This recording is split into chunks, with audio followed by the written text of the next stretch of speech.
actually worked in that office before you. I'm finishing up my last week now, as a matter of fact, so I know it can be a bit overwhelming, but I'm here to tell you there's nothing to worry about. You'll do fine.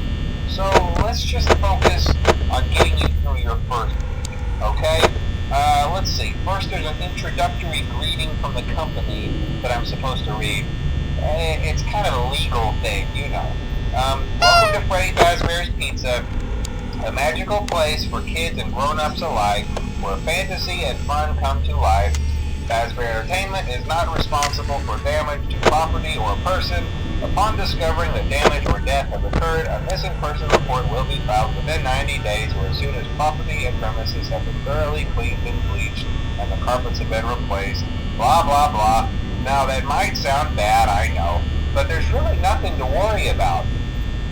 The animatronic characters here do get a bit quirky at night, but do I blame them? No. If I were forced to sing those same stupid songs for 20 years and I never got a bath, I'd probably be a bit irritable at night too. So remember, these characters hold a special place in the hearts of children and you need to show them a little respect, right? Okay. So just be aware, the characters do tend to wander a bit. They're left in some kind of free roaming mode at night.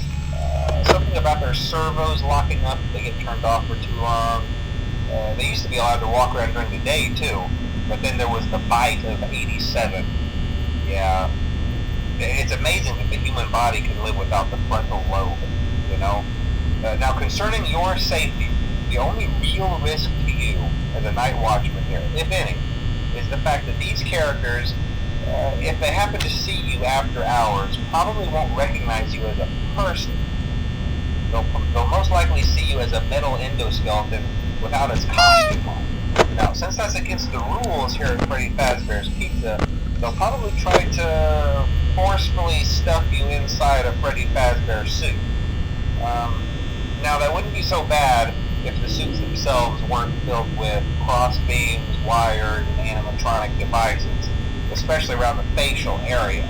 So you can imagine how having your head forcibly pressed inside one of those could cause a bit of discomfort and death.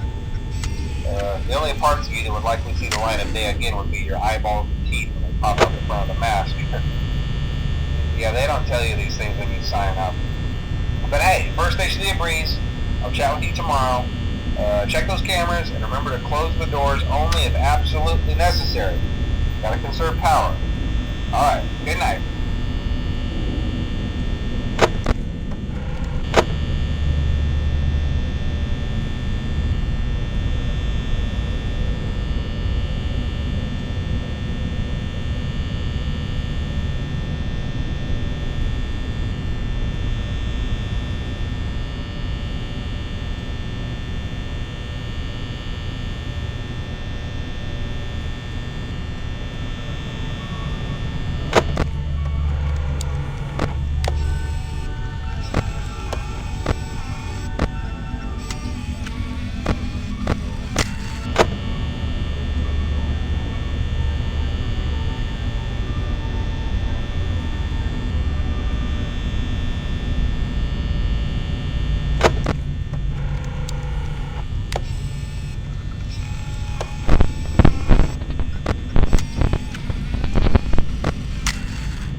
quite as long this time since Freddy and his friends tend to become more active as the week progresses.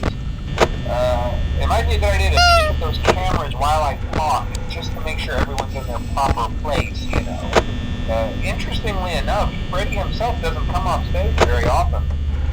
I've heard he becomes a lot more active in the dark, though, so hey, I guess that's one more reason not to run out of power, right? I also want to emphasize the importance of using your door lights. There are blind spots in your camera view, and those blind spots happen to be right outside your doors. So if you can't find something or someone on your cameras, be sure to check the door light. You might only have a few seconds to react. Not that you would be in any danger, of course. I'm not implying that. Also, check on the curtain in Pirate Cove from time to time. The character in there seems unique in that he becomes more active if the cameras remain off for long periods of time. I guess he doesn't like being watched. I don't know. Anyway, I'm sure you have everything under control. Talk to you soon.